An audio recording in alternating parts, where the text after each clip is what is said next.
soleh dulu dia nak sorok kan, apa nama, amal ibadat, amal kebajikan dia tak mau cerita.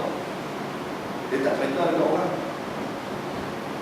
Sahabat-sahabat tak cerita malam ni dia cerita kata dia buat tahajud berapa rakaat, tak cerita. Orang lain yang cerita. Orang lain yang cerita. Itu sifat para salafus soleh dulu. Mereka takut lahirnya benih ataupun tumbuhnya benih muncul dalam hati. Sebab tu dia pertama contoh benda-benda amal ibadat atau kebajikan. Sebab tu Nabi kata kita sedekah itu biar tangan kanan yang sedekah itu, tangan kiri tidak mengetahui tangan kanan kita sedekah. Pasal supaya nak menjaga supaya kita tidak ada riak dalam hati kita ketika kita memberi sedekah kepada orang lain. Baik. Dan bahawasanya riak itu kelakuan yang dicela, yang haram dengan ijma' ulama dia. Apa hukum riak ini? Riak ini satu sifat yang sangat dicela oleh syarak. Satu penyakit yang dicela oleh syarak, penyakit hati. Apa hukumnya? Haram. Haram ini tidak ada khilaf ulama. Semua ulama sebulat suara. Semua ulama sebulat suara memutuskan bahawasanya riak ini haram. Hukum dia haram, dosa. Bukan benda susah. Kita tak mencuri, kita tak merampok, kita tidak merayu. Kita ni ahli masjid, kita ni ahli ilmu, ahli ibadat pun dapat dosa. Yang duk pi merokok, duk pi berkapun, duk pi bawa markah, bawa awet ke, duk pi berzina, minum arak, tu tak puas tahu kan. Hak bawa tu betul kata dosa. Bukan dia tak tahu. Dia betul dosa. Tapi kerana menang nafsu ke atas iman dia, habis. Ni ahli ibadat dengan kita orang.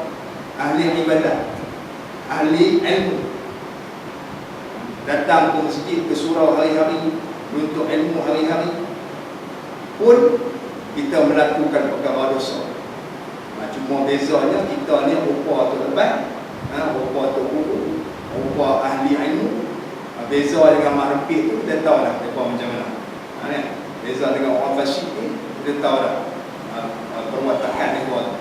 Kita perwatakan nampak elok, nampak baik, tetapi dosa kita itu tidak terdedah pada orang lain. Dosa kita ni hanya Allah Ta'ala itu. Orang yang berzina, orang yang minum alkohol, orang yang bawa kapal pasangan tanpa mahram, yang yang berjalan dengan perempuan yang bukan mahram dia, pegang tangan dan sebagainya. Kita tahu lah dosa itu semua orang manusia ni dosa yang tidak nampak, hanya Allah Ta'ala yang tahu. Bahkan Tuhan dia sendiri tak sedar itu dosa. Yang itu bahaya. Itu bahaya.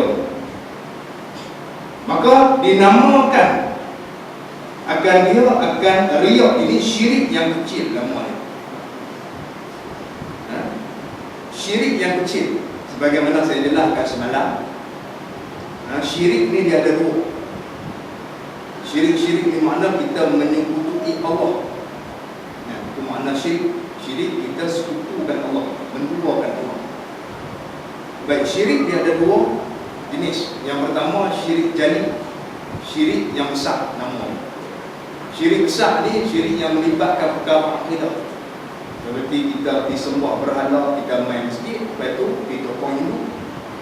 Semua berhala, ataupun pergi toko, ataupun pergi gereja, ataupun pakai salib Kristian, itu kita mensyirikkan Allah. Ataupun kita pergi bayar niat di pokok mana-mana, ataupun kita pergi Pak Kui ke, nak pula nombor ekor. Syirik ni Pak Kui tu tahu Pak Kui kan. Itu semua perkara syirik jali je. Syirik jali apa jadi? Jadi kufur, murtad, keluar daripada agama Islam. Kan? Sama ada dari sudut akidah ataupun secara perkataan ataupun perbuatan. Tak kira lah. 3 perkara yang menyebabkan seorang itu menjadi syirik yang besar, jadi murtad. Yang pertama akidah, yang kedua perbuatan, yang ketiganya dengan perkataan. Baik, yang keduanya ialah syirik khafi namanya. Syirik yang tersembunyi. Syirik ini dibahaskan dalam ilmu tasawuf. Syirik yang pertama tadi, syirik jali, dibahaskan dalam ilmu tauhid. Dalam ilmu tauhid dibahaskan syirik jali. Dalam ilmu tasawuf dia ada syirik juga, menyekutukan Allah juga. Tetapi nama dia syirik khafi, syirik kecil. Ataupun dalam kitab ini dia kata syirik yang kecil. Syirik yang kecil ni maknanya lawan bagi syirik besar. Syirik besar tadi ni yang melibatkan akidah. Siapa-siapa syirik yang besar keluar pada agama Islam. Syirik yang kecil ini dia tak keluar pada agama Islam, tetapi dia berdosa. Dia berdosa. Kerana apa? Kerana akidah dia sah. Akidah dia sahih. Cuma syirik yang kecil ini dia beribadah kepada Allah dalam keadaan menyekutukan Allah. Dia beribadah betul kepada Allah. Syirik yang besar itu dulu ni, yang pertama tadi, dia beribadah kepada Allah dan dua yang lain. Dia menyembah Allah dan menyembah yang lain. Dia menyekutukan pada sembahan. Ini tak. Jadi pada dalam ibadah dia tidak menyekutukan Allah pada sembahan. Tauhid dia benar. Dia mengesahkan Allah, tetapi dalam ibadahnya ada syirik. Dalam ibadah sembahyang ada, dalam ibadah puasanya, dalam amalan kebajikan dia ada syirik. Syirik apa namanya? Syirik khafi. Syirik tersembunyi. Pasal tidak boleh dikesan dalam hati. Syirik ini dia melibatkan hati kita. Hati dia niat beribadah kerana Allah dalam masa yang sama kerana mendapat pujian manusia. Itu nama syirik. Dua.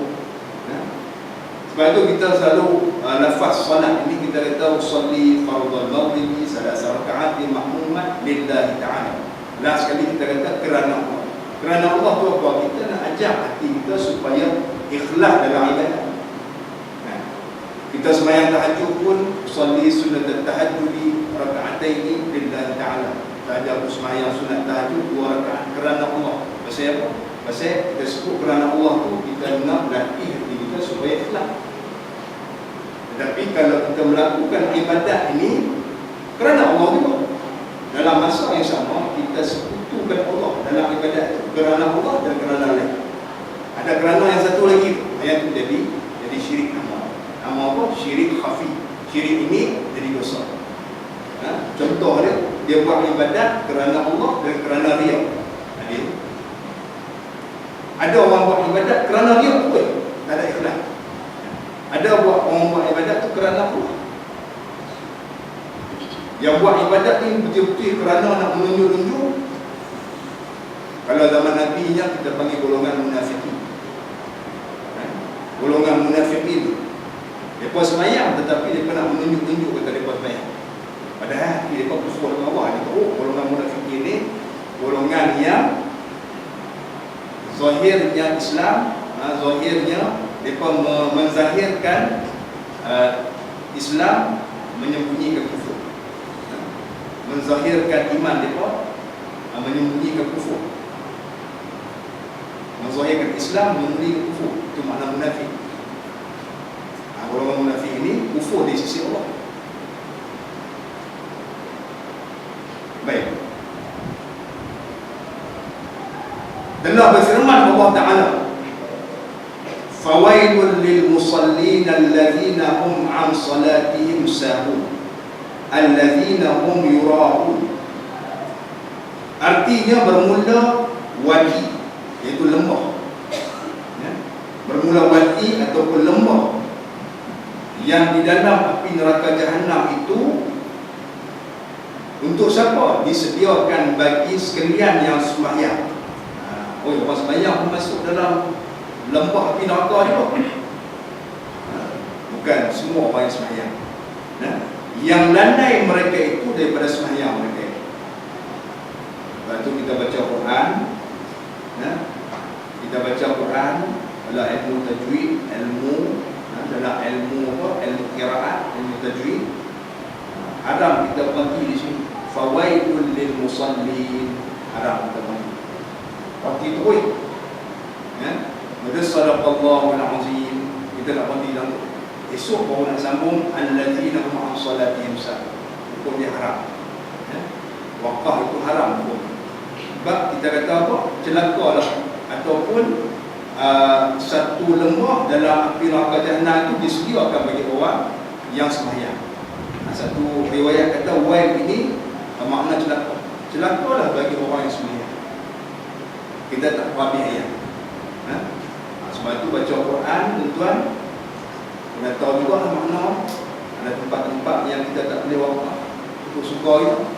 Dia jadi makna dia berubah. Contoh macam ni. Contoh kita berhenti pada fawailul lil musalli. Berhenti, kemudian orang telefon, kita pun terus berhenti. Ataupun orang bagi salam yang rumah, kita pun tutup Quran sadaqallahul azim. Terus jumpa ketemu misalnya tak boleh. Tak pun habis ayat tu. Fawailul lil musallin allazina hum an salatihim sahun. Maka orang yang sembahyang ini, orang yang dimasukkan ke dalam, orang sembahyang yang dimasukkan ke dalam api neraka jahanam, siapa dia? Orang yang sembahyang yang lalai mereka itu daripada sembahyang. Ulama-ulama mentafsirkan maksud mereka yang lalai, yakni mereka tidak memerhatikan tentang ibadah sembahyang mereka. Setengah ulama mentafsirkan dalam tafsir-tafsir, orang yang lalai ini mana orang yang melewat-lewatkan sembahyang, menangguh-nangguhkan sembahyang sehingga akhir waktu, sehingga habis waktu. Ini ayat ini menceritakan sifat golongan munafikin. Orang munafikin dia sembahyang macam ni. Sembahyang dia buat balik, kemudian dia buat lambat, dia tidak menjaga sembahyang tersebut. Dan yang keduanya, dan mengeluarkan mereka itu daripada waktu. Itu tafsirannya. Mereka yang lalai oleh mereka itu daripada sembahyang mereka itu, dan mengeluarkan mereka itu akan dia daripada waktunya. Yang ini mereka sembahyang di luar waktu. Ini golongan munafikin. Dan yang keduanya, lagi yang riak mereka itu dalam sembahyang. Allah Ta'ala nak cerita kepada kita dua sifat golongan munafikin ini. Yang pertama, bila mereka sembahyang, ini cerita pada zaman Nabi. Mereka sembahyang di luar. Yang kedua, mereka sembahyang dalam keadaan riak. Lagi yang riak mereka itu dalam sembahyang, dalam keadaan menunjuk-nunjuk kepada orang mukmin, orang Islam, bahawasanya mereka ada sembahyang. Mereka dah tunjuk. Sebab orang munafikin ini, mereka dalam hati mereka tak pernah beriman dengan Allah dan Rasul. Mereka menzahirkan Islam, memuji dengan kufur. Itu makna munafikin. Baik, jadi maknanya dalam ayat ini untuk menyatakan dalil. Dalil apa? Dalil bahawasanya orang yang sembahyang dalam keadaan riak ini akan dicampak ke dalam neraka jahanam. Allah Ta'ala sediakan satu lembah dalam neraka jahanam ini khusus untuk orang yang sembahyang dalam keadaan riak. Sebab itulah ulama memutuskan, sebab ayat ini jelas. Ayat ini jelas. Ayat ini tidak ada sebarang takwil apa-apa. Ayat ini memang nas yang sharih, menunjukkan bahawasanya orang yang melaksanakan ibadat dalam keadaan riak, hukum dia haram dan berdosa. Sebab apa? Allah Ta'ala bagi ancaman yang keras orang yang sembahyang dalam keadaan riak ini, maka balasan dia bukan syurga lah, tetapi neraka jahanam. Sembahyang sama dengan geng-geng hati zina, berbawa mata, Lagi Alhamdulillah dia tak tobat kan. Kalau tobat tak kuat. Kalau dia kuat tu, dia pun sedap-sedap masa muda ni seronok lah kan. Masa muda ni seronok bawa mata. Habis mata tu, kuih mata ni cari mata lain. Habis mata ni cari mata lain. Perempuan tu sopa tu juga kuih dengan jantan ni cari jantan lain. Sopa je. Dua-dua. Tapi mungkin pada satu masa bila dia kuat dah sampai usia yang cukup matang, bersedar untuk bertaubat kepada Allah Ta'ala daripada segala dosa, Allah Ta'ala mungkin selamat. Kita buat ibadat ni ada buat ibadat tu ni, pegang perempuan pun masa muda tak pandai, tak pandai kan. Tetapi kita tak kenal dia, kita tak pernah kenal apa yang dikatakan dia kan. Buat dosa tak pernah. Dosa-dosa hari ni lah teman-teman muda pergi apa nama disco ke, pergi dandut ke, break ke, kan, mayung ke, mana-mana dulu lah kan. Tak pernah ni, tapi semayang pun orang kata dia ni bagus semayang, tetapi dia tidak menjaga apa nama riak. Dia tak menjaga semayangnya, dia tak tahu kata riak ini satu dosa. Dia berlakukan ibadat dalam keadaan sentiasa berdosa. Buat ibadat nak tunjuk orang, buat ibadat nak tunjuk supaya orang dia baik. Orang kata dia baik, orang kata dia seorang yang soleh, orang angkat dia jadi kepala tahlil. Kan? Tak ada orang lain lah, jaga tu lah kan. Sidap-sidap marapi yang bertaubat tu, mereka tu lebih baik daripada kita tu. Kita atau lebai ni marapi tengok juga kan, Tok Haji tu bukan kaki masjid ke macam mana dia orang kata. Aku ni memang tahu dah, tapi Alhamdulillah bertaubat di akhir hayat, Allah Ta'ala terima, bersih tu, masuk buat syurga, Alhamdulillah selamat. Ya kan Tok Haji ni bersiapa dia nak. Tok Haji pun payahlah nak buat macam mana. Aku ni dulu ni memang buat ibadat, tapi riak pada tak habis. Sama kelompok munafik. Jaga dosa riak.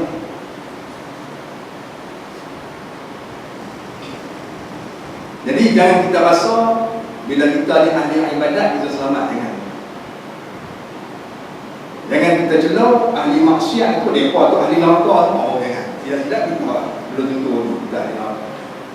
Dengan ahli maksiat ni kita celah maksiat dengan celah kepada individu. Pada individu tu kita kena ada rahmat, doa supaya mereka ini berkembali kepada jalan Allah. Itu akhlak seorang mukmin.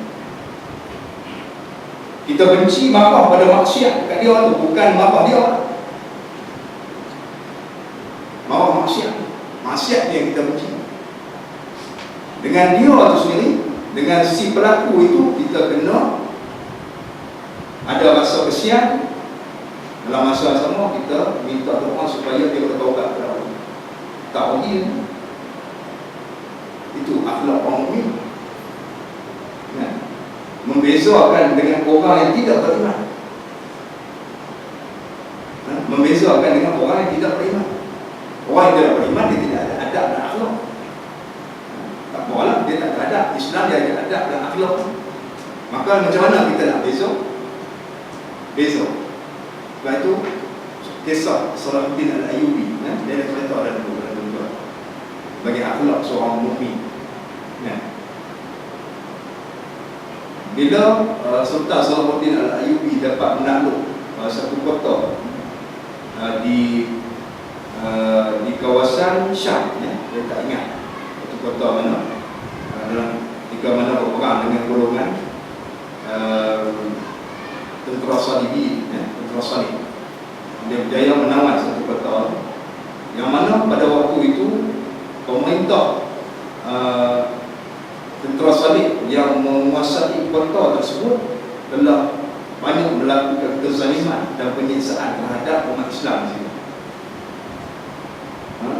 Ada yang ambil, dia bertangkap, dia bunuh, perempuan dia robol, lelaki dibunuh, disiap kulit, dibakar, dahsyat juga. Tentera Salib buat ni, mereka tak ada undang-undang pun, tak ada undang-undang. Mereka kafir tak ada undang-undang. Mereka buat ikut suruh buat. Tak ada undang-undang dalam peperangan agama, mereka tak ada. Kan? Mereka buat ikut hawa nafsu. Bila Sultan Salahuddin dapat menawar kembali kota dan dapat menawan ketuanya, iaitu pemerintah kota itu yang melakukan kezaliman terhadap serta tentera-tentera itu, orang kampung mai. Orang kampung mai minta, wahai Sultan, minta supaya tuan membalas dendam kembali terhadap perbuatan tentera-tentera Salib yang ada dalam tahanan tentera Islam. Dia minta, kata ada di kalangan kami main payah-payah ni, ada dalam kami ni anak isteri kami dirobol, dibunuh di depan mata, diseksa, dibakar, kan? Kami minta supaya Sultan balas balik apa yang dia buat. Mereka minta supaya Sultan mau keluar, mereka ni buat seperti mana golongan ni buat terhadap ahli keluarga mereka di depan mereka untuk pernah tengok. Kan? Kita nak macam tu kan? Kalau kita ada rasa anak isteri kita kena roboh, kita nak macam tu kan? Anak macam tu, Sultan Salahuddin kata apa? Dia kata, kalau kita pergi bakar, kita pergi siap kulit dia, kita sama dengan dia. Orang pun jawab dia sama. Kita ni perangai kita jahat sama dengan dia. Dia kata sama. Apa beza kita orang mukmin dengan orang kafir? Tak jadi. Orang boleh bersedar, okay, kita orang mukmin, kita kena terima Allah daripada Allah Ta'ala. Itu kerja Allah di akhirat esok. Ya, yang balas semua. Apa yang terjadi kepada kita bagi ujian, Allah Ta'ala akan bagi balasan kesabaran kita. Oh, dia ajar kita. Itu orang mukmin. Orang mukmin dia mau itu dididik dengan akhlak Rasulullah. Sebab itu dia berjaya kota Baitul Maqdis dengan akhlak yang ada pada Sultan Salahuddin. Kalau kita ada akhlak yang sama dengan orang yang tidak beriman, tak akan berjaya Islam dan tak akan berjaya.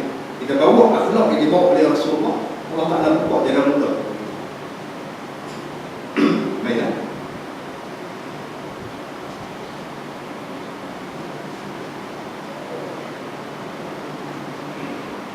Sebab itu susah untuk kita nak didik hati kita. Susah nak didik hati, nak jadi seperti Sultan Salahuddin. Itu akhlak yang dibawa oleh Rasul dan para sahabat. Sangat susah. Sebab itu pendidikan akhlak ini adalah yang susah penting. Nak melatih kita menjadi seorang orang yang beriman yang berakhlak mulia. Sebab itu Nabi yang asas dan Islam yang besarnya, apa tujuan Nabi diutuskan kepada umat ini? Nabi kata, innama bu'istu liutammima makarimal akhlak. Sesungguhnya aku diutuskan satu misi yang besar dalam agama ni untuk menyempurnakan akhlak yang mulia. Islam itu adalah akhlak yang mulia. Kita tunjuk akhlak mulia, kita tak payah susah payah bagi orang masuk Islam. Mereka sendiri masuk Islam. Pasal apa? Kita umat Islam yang berada di kalangan umat yang bukan Islam, orang yang bukan Islam ini tidak mampu menarik ke dalam agama Islam, dan mereka tidak tertarik pada agama Islam kerana akhlak kita itu tidak mencerminkan akhlak Islam yang sebenarnya. Kita lebih kurang sopan. Kita nak ajak orang India merah masuk Islam. Ayah dia kata, aku pun baru minum tuak dengan kawan hang baru ni. Minum tuak.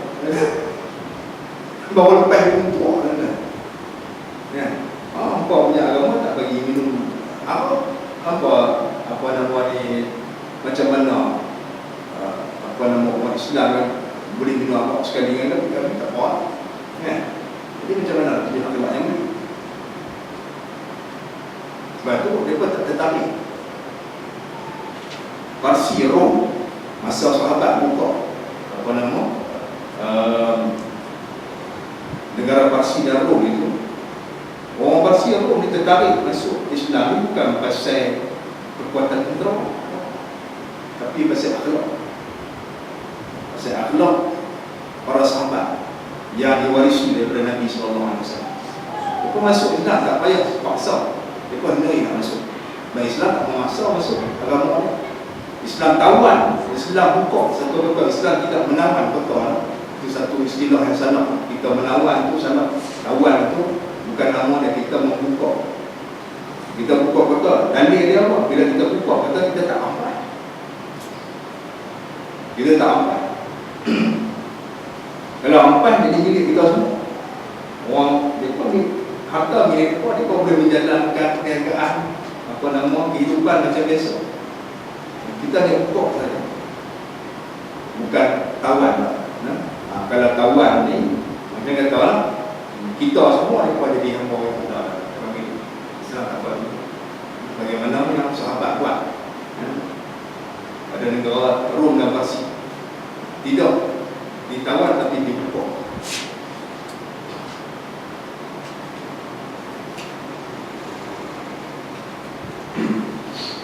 Dan sabda Nabi SAW,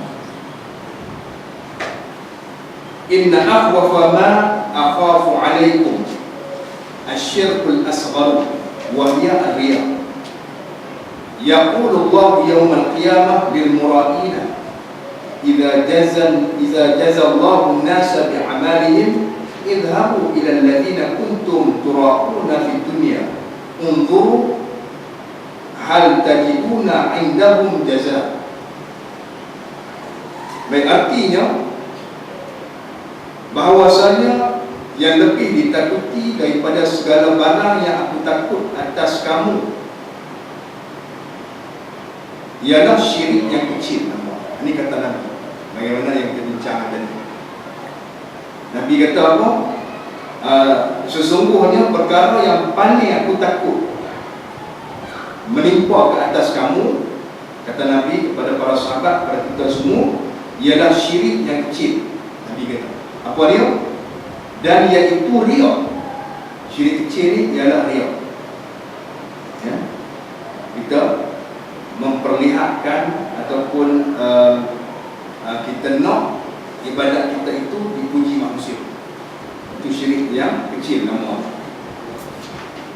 Berfirman Allah Ta'ala pada hari kiamat, kata Nabi lagi, bagi segala sekalian yang riya, Allah Ta'ala berkata, berfirman kepada golongan-golongan yang riya di dalam dunia, apabila membalas Allah Ta'ala akan manusia dengan segala amal mereka itu,